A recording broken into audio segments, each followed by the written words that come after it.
ಬೆಂಗಳೂರಿನಲ್ಲಿ ಟೆಕ್ಕಿ ಅತುಲ್ ಆತ್ಮಹತ್ಯೆ ಪ್ರಕರಣಕ್ಕೆ ಸಂಬಂಧಪಟ್ಟಂತೆ 3 ಆರೋಪಿಗಳು ಸಿಕ್ಕಿ ಬಿದ್ದಿದ್ದೇ ರೋಚಕ. 5 ದಿನ ಪೊಲೀಸರಿಗೆ ಚಳ್ಳೆ ಹಣ್ಣನ್ನ ತಿನ್ನಿಸಿದ್ರು ಆರೋಪಿಗಳು. ಬೆಂಗಳೂರಿನಲ್ಲಿ ಹುಡುಕುವಂಥದ್ದೇ ಕಷ್ಟ, ನಮ್ಮ ಕರ್ನಾಟಕದಲ್ಲೇ ಹುಡುಕುವಂಥದ್ದೇ ಸ್ವಲ್ಪ ಸವಾಲಾಗಿರುತ್ತೆ. ಅಂಥದ್ರಲ್ಲಿ ಹೊರ ರಾಜ್ಯಕ್ಕೆ ಹೋಗಿ ಬಂಧಿಸಿಕೊಂಡು ಕರ್ಕೊಂಡ್ಬರುವಂಥ ನಿಟ್ಟಿನಲ್ಲಿ ಪೊಲೀಸರು ಯಶಸ್ವಿ ಆಗಿದ್ದಾರೆ. ದಿನಕ್ಕೊಂದು ಲೊಕೇಶನ್ ಬದಲಾಯಿಸ್ತಾ ಇದ್ದಂಥ ಮೂವರು, ಬರೀ ವಾಟ್ಸಪ್ ಕಾಲ್ನಲ್ಲೇ ಮೂವರ ಸಂಭಾಷಣೆ ನಡೀತಾ ಇತ್ತು. ಮೂವರಿಗೆ ಪೊಲೀಸರು ಕೆಡ್ಡ ತೋಡಿದ್ದು ಹೇಗೆ ಗೊತ್ತಾ? ಹಾಗಾದ್ರೆ ಯಾವ ರೀತಿಯಾಗಿ ಪೊಲೀಸರು ಅವರನ್ನ ಕೆಡ್ಬಿದ್ರು, ಹೇಗೆ ಸಿಕ್ಬಿದ್ರು? ಹಾಗಾದ್ರೆ 3 ಜನ. ಯಾಕಂದ್ರೆ ಇಲ್ಲಿ ಅತುಲ್ ಪ್ರಕರಣಕ್ಕೆ ಸಂಬಂಧಪಟ್ಟಂತೆ ದೇಶದಾದ್ಯಂತ ಚರ್ಚೆ ಆಗಿತ್ತು ಈ ಪ್ರಕರಣ. ಇದ್ರ ಬಗ್ಗೆ ಇನ್ನಷ್ಟು ನೋಡ್ತಾ ಹೋದಾದ್ರೆ, ಅತುಲ್ ಪತ್ನಿ ಕುಟುಂಬದವರ ಮೇಲೆ ಕಾಕಿ ತೀವ್ರವಾಗಿ ನಿಗಾ ಇಟ್ಟಿತ್ತು. ಯಾರ್ಯಾರು ಕಾಂಟ್ಯಾಕ್ಟ್ ಮಾಡ್ತಾರೆ ಅನ್ನುವಂಥದ್ರ ಬಗ್ಗೆ ಸಾಕಷ್ಟು ನಿಗಾ ವಹಿಸಲಾಗಿದ್ದಂಥ ಹಿನ್ನೆಲೆಯಲ್ಲೇ ಸಿಕ್ಕಿ ಬಿದ್ದಿರುವಂಥದ್ದಿದೆ.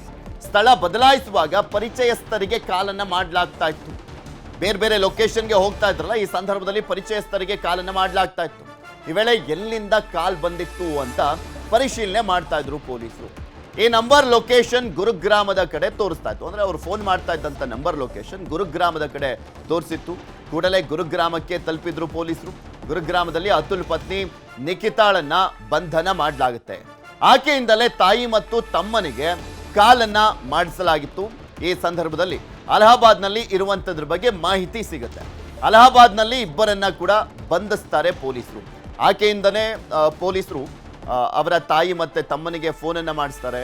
ಫೋನನ್ನ ಮಾಡಿಸಿದಂತ ಸಂದರ್ಭದಲ್ಲಿ ಅವ್ರು ಎಲ್ಲಿದ್ದಾರೆ ಅಂತ ಗೊತ್ತಾಗುತ್ತೆ. ನಂತರ ಆ ಇಬ್ಬರನ್ನ ಬಂಧಿಸಲಾಗುತ್ತೆ. ಅತುಲ್ ಪತ್ನಿ ನಿಖಿತಾ, ಅತ್ತೆ ನಿಶಾ ಸಿಂಘಾನಿಯಾ ಹಾಗೂ ಬಾಮೈದ ಅನುರಾಗ್ ಮೂವರನ್ನ ಕೂಡ ವಶಕ್ಕೆ ಪಡೆಯಲಾಗಿದೆ. ಬಂಧಿಸಿ ಫ್ಲೈಟ್ನಲ್ಲಿ ಬೆಂಗಳೂರಿಗೆ ಕರೆ ತಂದಿದ್ರು ಮಾರ್ತಳ್ಳಿ ಪೊಲೀಸರು. ಅವಶ್ಯಕತೆ ಇದ್ದರೆ ಬಾಡಿ ವಾರೆಂಟ್ ಮೂಲಕ ಮತ್ತೆ ಕಸ್ಟಡಿಗೆ ಪಡೆಯುವಂತ ಚಿಂತನೆ ಇದೆ. ಇದ್ರ ಬಗ್ಗೆ ಇನ್ನಷ್ಟು ಮಾಹಿತಿಯನ್ನ ಕೊಡ್ತಾ ಹೋಗ್ತಾರೆ ನಮ್ಮ ಪ್ರತಿನಿಧಿ ಮಂಜುನಾಥ್ ನಮ್ಮ ಜೊತೆ ನೇರ ಸಂಪರ್ಕದಲ್ಲೇ ಇದ್ದಾರೆ. ಮಂಜು, ಇಲ್ಲಿ ಗಮನಿಸ್ತಾ ಇದೀವಲ್ಲ, ನಮ್ಮ ರಾಜ್ಯದಲ್ಲೇ ಹಿಡಿಯುವಂಥದ್ದು ಕಷ್ಟ, ಇಲ್ಲೇ ಸಾಕಷ್ಟು ಸವಾಲುಗಳಿರ್ತವೆ. ಅಂಥದ್ರಲ್ಲಿ ಹೊರ ರಾಜ್ಯಕ್ಕೆ ಹೋಗಿ 2-3 ರಾಜ್ಯದಲ್ಲಿ ಸುತ್ತಾಡಿ ಯಾವ ರೀತಿಯಾಗಿ ಬಂಧಿಸಲಾಯಿತು, ಹೇಗೆ ನಡೀತು ಈ ಕಾರ್ಯಾಚರಣೆ ಅಂತ?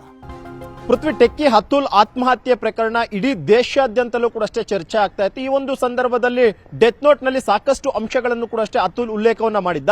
ಈ ಪ್ರಕರಣ ದಾಖಲು ಮಾಡಿಕೊಂಡಿದ್ದಂತಹ ಮಾರತಳ್ಳಿ ಪೊಲೀಸರು ಕೂಡ ಅಷ್ಟೇ ಪ್ರಮುಖವಾಗಿ ಅತುಲ್ ಏನು ಡೆತ್ ನೋಟ್ ನಲ್ಲಿ ಆರೋಪ ಮಾಡಿದ್ದ ತನ್ನ ಪತ್ನಿ, ಅತ್ತೆ ಮತ್ತು ಬಾಮೈದನ ವಿರುದ್ಧವಾಗಿ, ಈ ಒಂದು ಸಂದರ್ಭದಲ್ಲಿ ಆ 3 ಜನರನ್ನು ಕೂಡ ಅಷ್ಟೇ ಪತ್ತೆ ಮಾಡುವಂತ ನಿಟ್ಟಿನಲ್ಲಿ ಪೊಲೀಸರು ವಿಶೇಷವಾದಂತಹ ತಂಡಗಳನ್ನು ಕೂಡ ರಚನೆ ಮಾಡಿಕೊಂಡಿದ್ರು. ಆದ್ರೆ ಎಲ್ಲೋ ಒಂದು ಕಡೆ ಪೊಲೀಸರು ಹೇಳುವಂತಹ ಪ್ರಕಾರವಾಗಿ ಅಲ್ಲಿನ ಸ್ಥಳೀಯ ಪೊಲೀಸರು ಸರಿಯಾದ ರೀತಿಯಲ್ಲಿ ಸಪೋರ್ಟ್ ಮಾಡದೇ ಇರುವಂತಹದ್ದು ಒಂದಷ್ಟು ಡಿಲೇ ಆಗೋದಕ್ಕೆ ಕಾರಣ ಆಯಿತು ಅಂತಾನೂ ಕೂಡ ಹೇಳಿದ್ದಾರೆ. ಇಲ್ಲಿ ಪ್ರಮುಖವಾಗಿ 5 ದಿನಗಳ ಕಾಲ ಉತ್ತರ ಪ್ರದೇಶದ ಮೂಲೆ ಮೂಲೆಯಲ್ಲೂ ಕೂಡ ಅಷ್ಟೇ ಪೊಲೀಸರು ಸುತ್ತಾಡುವಂತ ಒಂದು ಕೆಲಸವನ್ನ ಮಾಡ್ತಾರೆ. ಯಾಕಂದ್ರೆ ಈ 3 ಜನ ಆರೋಪಿಗಳು ಕೂಡ ಅಷ್ಟೇ ಒಬ್ಬೊಬ್ರು ಒಂದೊಂದು ದಿಕ್ಕಿನಲ್ಲಿ ಪ್ರಯಾಣ ಮಾಡುವಂತದ್ದನ್ನ ಮುಂದಾಗ್ತಾರೆ.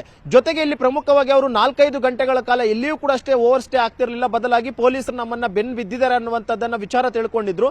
ಈ ಒಂದು ಕಾರಣಕ್ಕೋಸ್ಕರ ಪ್ರತಿಯೊಂದು ದಿನವೂ ಕೂಡ ಅಷ್ಟೇ ಒಂದೊಂದು ಊರನ್ನ ಆರೋಪಿಗಳು ಸುತ್ತಾನೆ ಬರ್ತಾ ಇದ್ರು.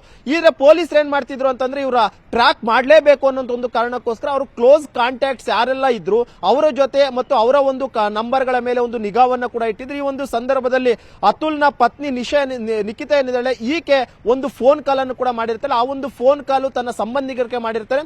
ಅದನ್ನ ಬೆನ್ನು ಬಿದ್ದಂತಹ ಅವರು ಏಕಾಏಕಿ ಹರಿಯಾಣದಲ್ಲಿರುವಂತಹ ಗುರುಗ್ರಾಮಕ್ಕೆ ಹೋಗಿ ಅಲ್ಲಿ ಸ್ಟೇ ಆಗಿದ್ದಂತಹ ನಿಖಿತಾಳನ್ನ ಮೊದಲನೇದಾಗಿ ಪೊಲೀಸರು ಅರೆಸ್ಟ್ ಅನ್ನ ಮಾಡ್ಕೊಳ್ತಾರೆ. ಆಕೆಯನ್ನ ಅರೆಸ್ಟ್ ಮಾಡ್ಕೊಂಡಿದ್ದಾದಂತಹ ಬಳಿಕ ಆಕೆಯ ಮುಖಾಂತರವಾಗಿ ತನ್ನ ತಾಯಿ ಮತ್ತು ತಮ್ಮನಿಗೆ ಫೋನ್ ಕಾಲ್ ಅನ್ನ ಮಾಡಿಸ್ತಾರೆ. ಯಾಕಂದ್ರೆ ಅವರು ಕೇವಲ ಆಕೆ ಮಾಡಿದಂತ ಸಂದರ್ಭದಲ್ಲಿ ಮಾತ್ರ ಪಿಕ್ ಮಾಡ್ತಿದ್ರು ಹೊರತು ಬೇರೆಯವ್ರ ಫೋನ್ಗಳಾಗಿರ್ಬೋದು ಅಥವಾ ಯಾವ ನಂಬರ್ ಯೂಸ್ ಮಾಡ್ತಿದ್ರು ಅನ್ನೋದು ಯಾವುದು ಕೂಡ ಗೊತ್ತಿರಲಿಲ್ಲ.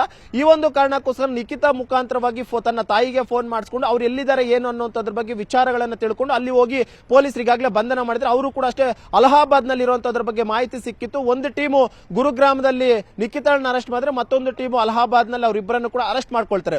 ಇನ್ನು ಅರೆಸ್ಟ್ ಮಾಡ್ಕೊಂಡಿದ್ದಾದಂತಹ ಬಳಿಕ ಕಂಪ್ಲೀಟ್ ಆಗಿ ಇವರು ಎಲ್ಲೆಲ್ಲಿ ಓಡಾಡಬೇಕು ಏನು ಅನ್ನುವಂಥದ್ದನ್ನ ವಾಟ್ಸ್ಆಪ್ ಕಾಲ್ ಮುಖಾಂತರವಾಗಿ ಮಾತನಾಡ್ತಿದ್ರು ಅನ್ನೋಂಥದ್ದು ಕೂಡ ಗೊತ್ತಾಗಿದೆ. ಸದ್ಯಕ್ಕೆ 3 ಜನರ ಮೊಬೈಲ್ ಗಳನ್ನ ಈಗಾಗಲೇ ಪೊಲೀಸರು ಸೀಸ್ ಮಾಡ್ಕೊಂಡು ಅದನ್ನ ವೆರಿಫೈ ಮಾಡ್ತಿದ್ದಾರೆ. ಸದ್ಯಕ್ಕೆ ಅವ್ರನ್ನ ನ್ಯಾಯಾಂಗ ಬಂಧನಕ್ಕೆ ಒಪ್ಪಿಸಿದ್ದಾರೆ. ಒಂದು ವೇಳೆ ಮತ್ತೆ ಅವಶ್ಯಕತೆ ಇದ್ದಂತಹ ಸಂದರ್ಭದಲ್ಲಿ ಬಾಡಿ ವಾರೆಂಟ್ ನ ಮುಖಾಂತರವಾಗಿ ಮತ್ತೆ ಕಸ್ಟಡಿಗೆ ಪಡ್ಕೊಂಡು ಇಂಟ್ರೋಗೇಷನ್ ಮಾಡೋದಕ್ಕೆ ಪೊಲೀಸರು ಈಗಾಗಲೇ ಸಿದ್ಧತೆಗಳನ್ನು ಮಾಡ್ಕೊಂಡಿದ್ದಾರೆ. ಪೃಥ್ವಿ, ಓಕೆ, ಧನ್ಯವಾದ ಮಂಜು, ನಿಮ್ಮೆಲ್ಲ ಮಾಹಿತಿ.